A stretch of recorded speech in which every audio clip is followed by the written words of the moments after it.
দর্শক দেখছিলেন শহীদ প্রেসিডেন্ট জিয়াউর রহমানের মাজার জিয়ারত শেষে এই মুহূর্তে বেরিয়ে যাচ্ছেন বিএনপির ভারপ্রাপ্ত চেয়ারম্যান তারেক রহমান।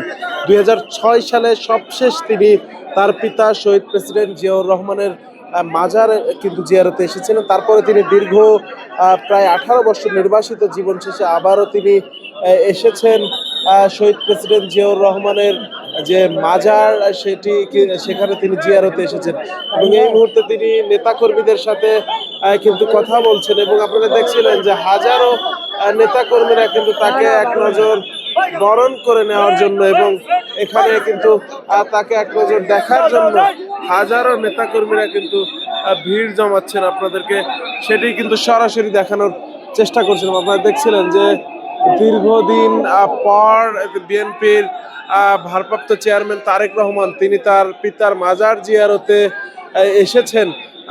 তিনি শহীদ প্রেসিডেন্ট জিয়াউর রহমান মাজার জিয়ারতে এসেছেন জিয়া উদ্যানে এবং এখানে আপনারা দেখছিলেন কত হাজারো লাখো জনতা কিন্তু তাকে এক নজর কিন্তু ভিড় জমাচ্ছেন দেখার জন্য।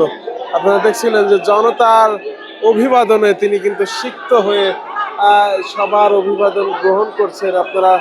আপনাদেরকে সরাসরি দৈনিক মানব জমিনে কিন্তু আপনাদেরকে সেটি সরাসরি দেখানোর চেষ্টা করছিলাম যে হাজারো জনতার অভিবাদনে সিক্ত হয়ে তিনি কিন্তু এই জিয়া উদ্যান ত্যাগ করছেন।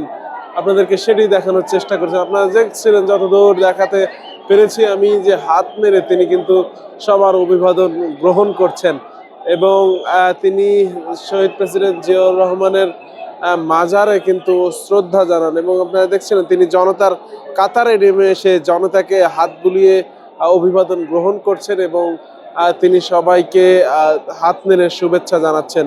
দেখছিলেন যে হাজারো জনতা লাখো জনতা কিন্তু এই মুহূর্তে চন্দ্রিমা উদ্যান রাজধানীর চন্দ্রিমা উদ্যানে এসে সমবেত হয়েছিল। আপনাদেরকে সেটি কিন্তু দেখানোর চেষ্টা করছিলাম দৈনিক মানবজমিন থেকে। আপনারা দেখছিলেন যে তিনি কিন্তু চন্দ্রিমা উদ্যান যে আমরা যেমনটি দেখেছি যে ভিতরে তিনি শহীদ প্রেসিডেন্ট জিয়াউর রহমান এর এখানে এই জায়গাটিতে কিন্তু তিনি জিয়ারত করেছেন তার পিতার কবর এবং তার পিতার মাজার জিয়ারত শেষে তিনি বেরিয়ে যাচ্ছেন এবং তা আপনারা দেখছিলেন যে তাকে কি প্রোটোকল দিয়ে পুলিশ সেনাবাহিনী সেনা এবং বিজিবি প্রোটোকলের মাধ্যমে তাকে বের করে নিয়ে যাওয়া হচ্ছে।